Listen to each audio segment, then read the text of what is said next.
Vážení diviaci a diváci, 200 sekúnd s Mojsejom by som vám chcel porozprávať to a upozorniť vás na určité nedostatky a čo sa smie a nesmie robiť pri tom, keď jete.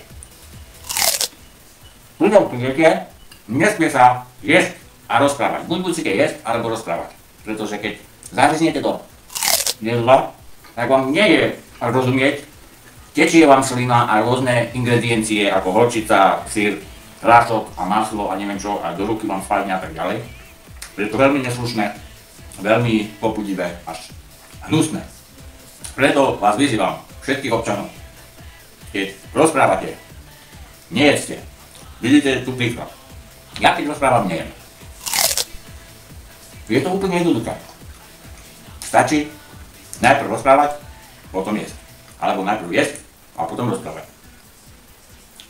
Poňatno? Zapamätali ste si? Understand me? Spasiba? Good. Guten Tag. Tschüss.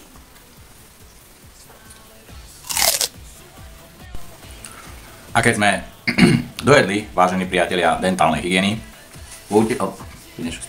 utiráme si ústa, zájdeme do kúpeľne, zoberieme si zubnú kefku s 5,3 mm chlpmi, vyčistíme si zuby a samozrejme oplachneme zo zánzodine vodou. Pukne vám celá túto oblasť. A všetká špina je preč. Dobre, mám veľmi dobré, áno? Ale tam, no, to bolo tak. No, to bolo, že nie, ale bolo to tak a nebolo to inak. Takže to, no, ja ma pochopil, ne? No. Treba víno piť a ne vodu kázať. Či vodu piť a ne víno kázať. Dovidenia, do svidania. Auf Wiedersehen. Bye bye. Hi.